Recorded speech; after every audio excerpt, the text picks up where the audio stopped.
Chapter 10. Finale. Please, Agatha. Bigyan mo pa ako ng isa pang pagkakataon na maitama ang aking mga pagkakamali noon. Handa akong gawin ang lahat ng gusto mo. Mabigyan mo lang ako ng isa pang pagkakataon at pangakong hindi na ako magkakamaling muli. Ang gusto kong gawin mo, Carlito, tigilan mo ng umasa na magiging tayo pa. Dahil sarado na ang puso ko para sa'yo.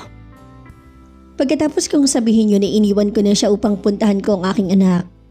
Bigla ko naalala na kanina pa pala'y naghihintay. Kaya patakbo akong pumunta sa bahay ni Carlito upang kunin ang aking bag. Nakita niya ako at dali-daling sinundan. Bakit? Tanong niya. Yung taxi kanina pa pala naghihintay sa may gate. Hindi ko pa nabayaran at puntahan ko lang. Ako na bahala doon. Puntahan mo na lang ang bata. Aniya. Putol kong sasabihin dahil tumalikod na siya at sumakay na sa kanyang motor. Kaya binalikan ko na lang ang aking anak sa taniman ng strawberry. Ang ganda mo pala sa personal, ate. Sabi ng dalagita at nagulat naman ako sa kanyang sinabi. Bakit? Nakita mo na ba ako? Oo. Kaya pala familiar sa akin ang iyong mukha. Kasi ikaw palang babae na kasama ni Sir Carlito sa larawan. Saan mo nakita? Sa kwarto ni Sir. Lagi kasi ako naglilinis kapag wala siya. Lagi nga niyang sinasabi na ingatan ko daw ang picture frame dahil mahalaga sa kanya ang mga yon. Ganun ba? Ay ate, huwag niyo pong sabihin kay Sir, please. Baka magalit siya sa akin. Sige pangako, di ko sasabihin. Mami, tingnan mo, ang dami na po naming napitas ni Ate Joy. Tama na yan, Nathan. Halika na dito, masyado nang namumula yung pisngi. Cute, bukas na naman tayo mamimitas. Nakangiting sabi ng dalagita. Tama namang dumating ang isang ale na sa tingin ko ina ito ni Choi. Ma'am, pinatawag na kayo ni Sir Carlito, nakahanda na ang tanghalian. Sige po, susunod na kami. Salamat.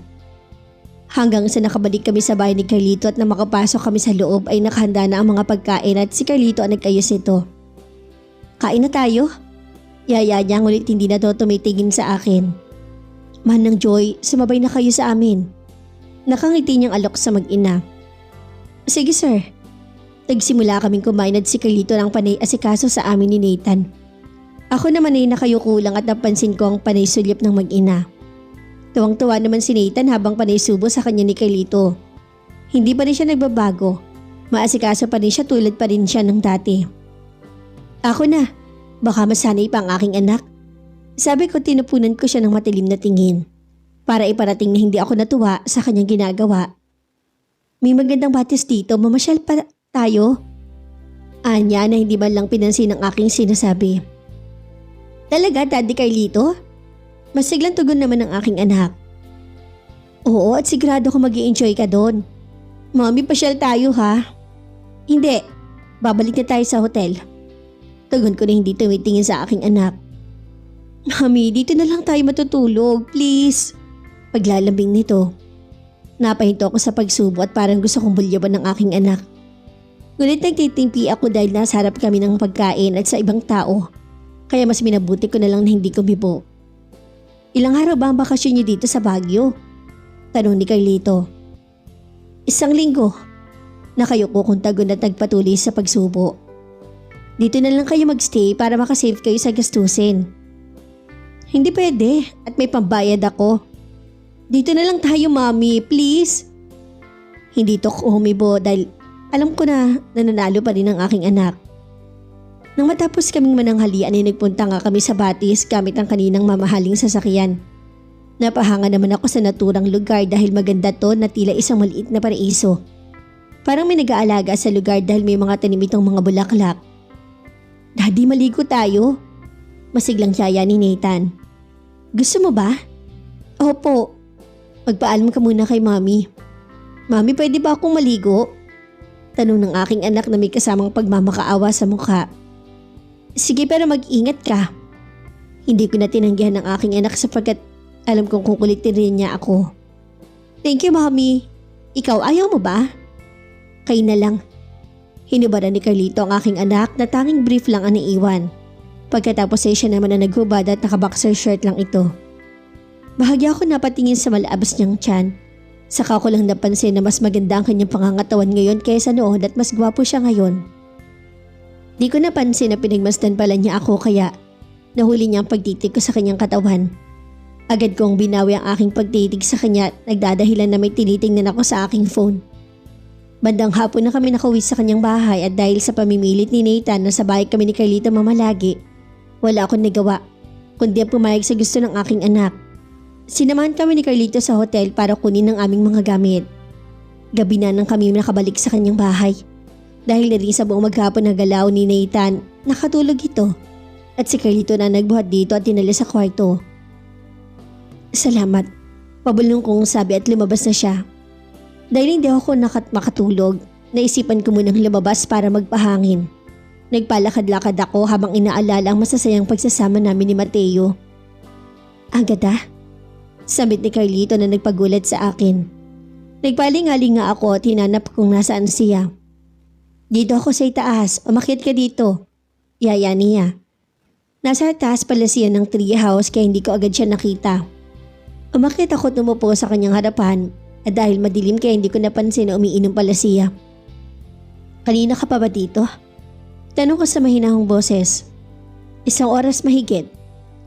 So kanina mo pa ako nakita sa baba. Oo pero hinayaan lang kita, baka kasi importante ang iyong iniisip. Gusto mo bang mag-shot para makatulog ka? Ano bang iniinom mo? Tequila.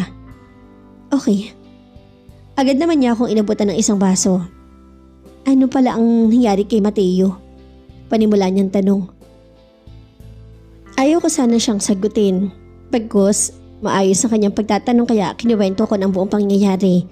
Habang patuloy ako nagsasalita ay panay naman ang pag-agos ng aking mga luha.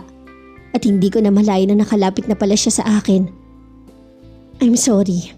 Sad ni Carlito at niyakap niya ako sabay hapla sa aking likod. Kapalaran ko na siguro na laging masasaktan. Sabi ko pa at garalgal ng aking boses. Sana agad Bigyan mo pa ako ng isang pagkakataon para makabawi ako sa nagawa kong kasalanan sa'yo. Anya at tubod sa aking harapan na hilaman luha ang mga mata. Hindi ko alam Carlito. Ayoko na, pagod na ako. Pagod na ako sa laging nasasaktan. Tugon ko at patuloy ang pagbahan ng aking mga luha. Mahal na mahal kita agad Pangakong hindi na kita masasaktan sa pagkakataong to. Payagan mo lang ako makapasok muli sa buhay mo at dyan sa puso mo.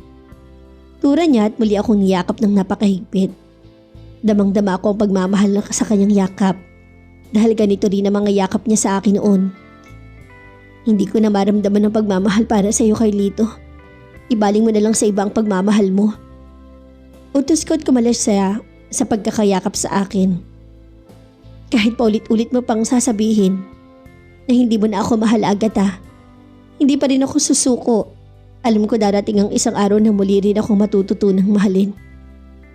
Hindi na ako kumibo at nagpatuloy na lang sa paglagok ng alak. Hanggang sa makaramdam na ako ng pagkaantok. Matagal na panahon na rin na hindi ako umiinom kaya agad akong nakaramdam ng pagkalasing. Mauna na ako.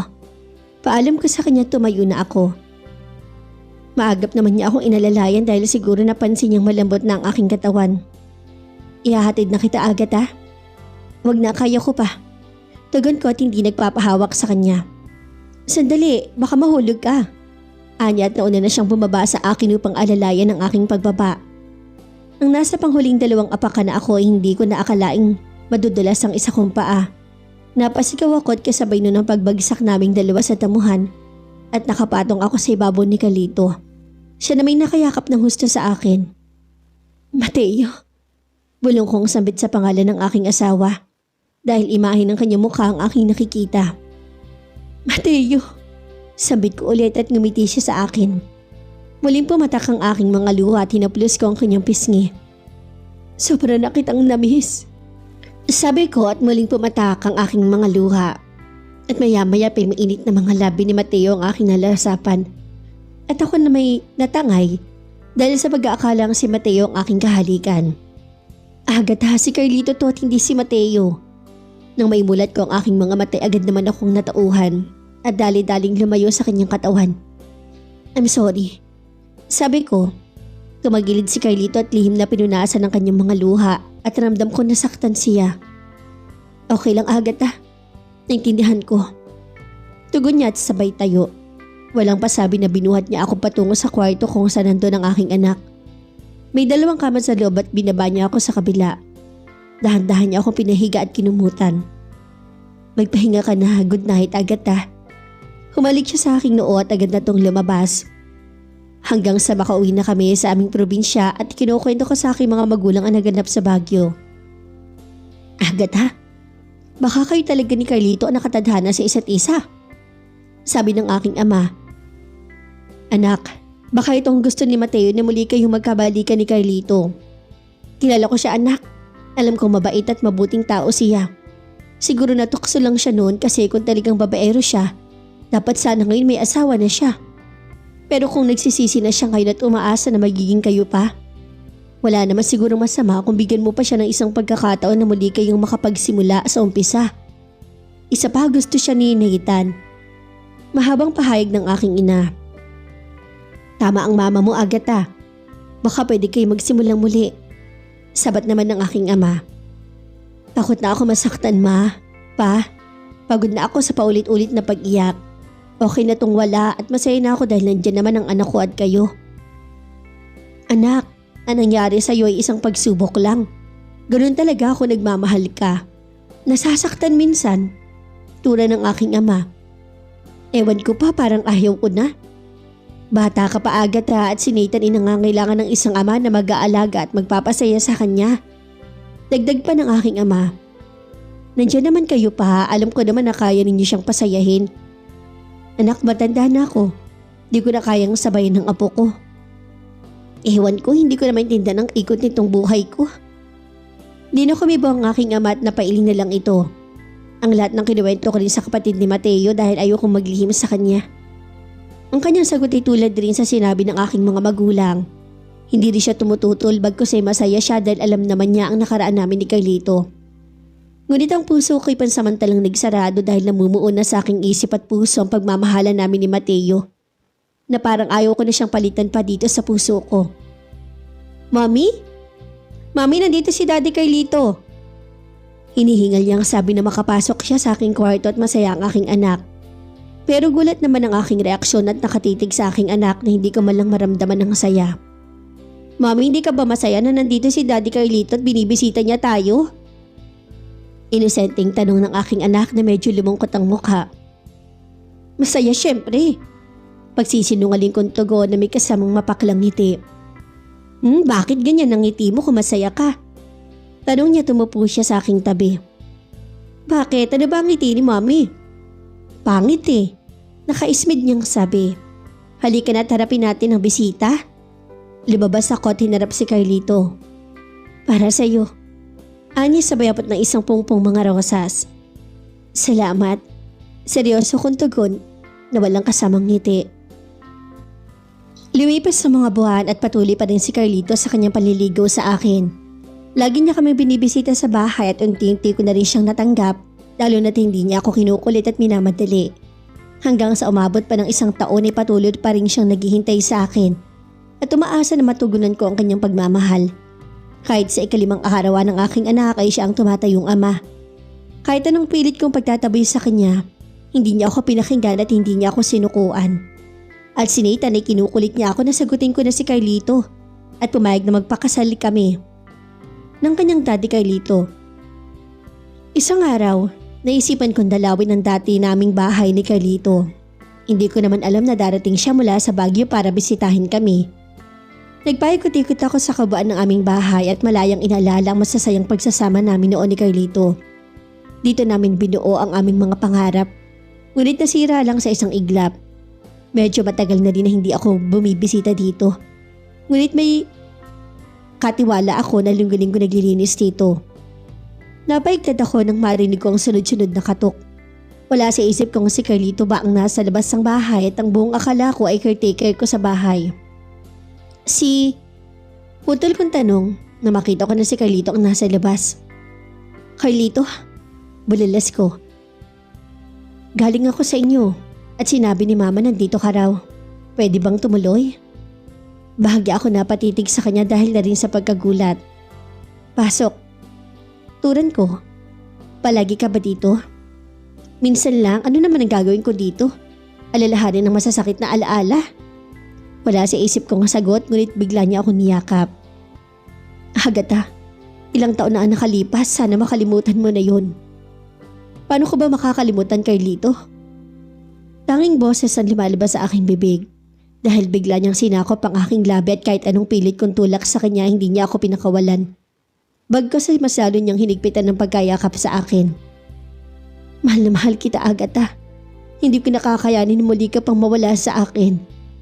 Anya sa mahinahong boses at nagsimulang mamula ang kanyang mga malamlam na mga mata. Uuwi na ako, Carlito. Sabi ko at akmang pupunta na sa pinto. Bigla ko napasigaw. Ano bang ginagawa mo, Carlito? Ibaba mo nga ako. Reklamo ko dahil bigla niya akong binuhat at tinala sa itaas.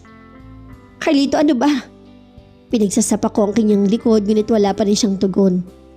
Dinala niya ako sa aming dating kwarto at ibinigsak niya ako sa kama. Muli siyang bumalik sa may pinto at kanya tong inilak. Carlito, anong gagawin mo? Kadautal kong tanong sa kanya. Hindi tayo lalabas dito hanggat hindi mo ako sasagutin. Ani at hinabad niya ang kanyang damit. Hoy, tumigil ka, Carlito. Isuot mo yan. Sabing isuot mo yan eh. Utos ko dali-dali akong tumayo sa kabilang dulo ng kama. Tumawa siya habang pinagmamasdan niya ako. Anong tinawa-tawa mo dyan? Tanong ko na nakataas ang isang kilay. Hindi siya sumagot at takmang lumapit sa akin. Huwag ka lalapit, Carlito. Sigaw ko at pananakot ko sa kanya. Sumigaw ka, yung pinakamalakas ha.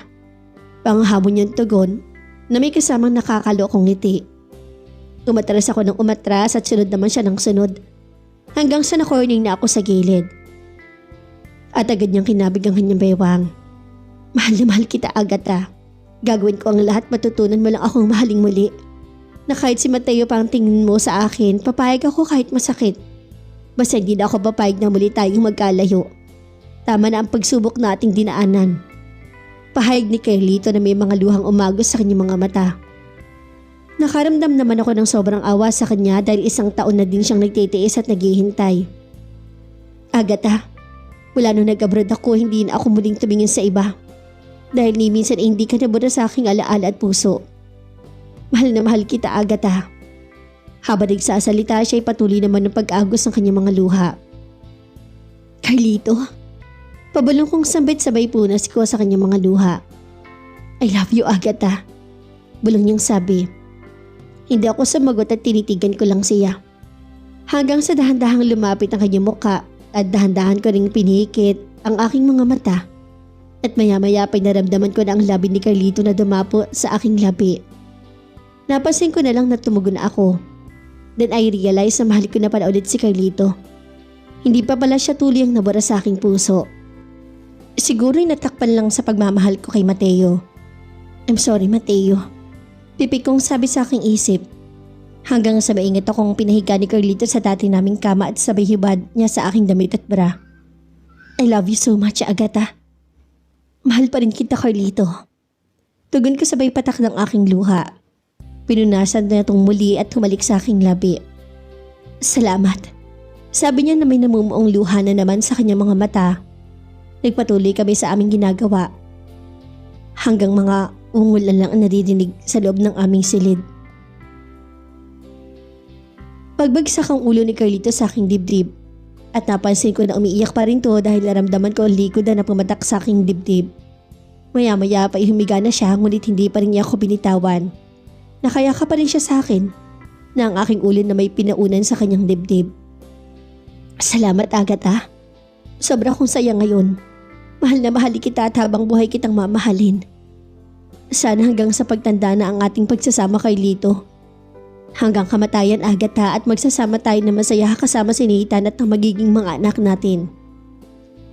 After 3 months, ay kinasal kaming muli ni Carlito sa Baguio. Isang garden wedding sa gitna ng strawberry farm niya. Ay kinasal kami na dala ko ang magiging anak ni Carlito sa aking sinapupunan. At 2 buwan na ito, masaya ako dahil itinuring ni Carlito si Nathan na tunay niyang anak. Pinuno at binusog niya to ng kanyang pagmamahal.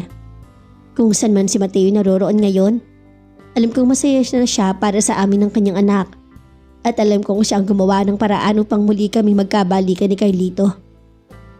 Thank you so much, Mateo. I whispered. At ang bahay namin ni Mateo ibinigay ko na sa kanyang kapatid. Dahil para sa akin hindi na namin kailangan iyon ni Nathan. Dahil may bahay na rin si Carlito sa San Francisco at balak niyan doon na kami maninirahan. Ngayon, wala na akong mahihiling pa dahil muli nang masaya ang aking buhay kasama ang mga taong nagpapahalaga sa akin. The end. Kahit saan mang lupalop man tayo sa mundo naroon, kung ang bawat isa ang para sa isa't isa, ang tadhana pa rin ang maglalapit sa atin.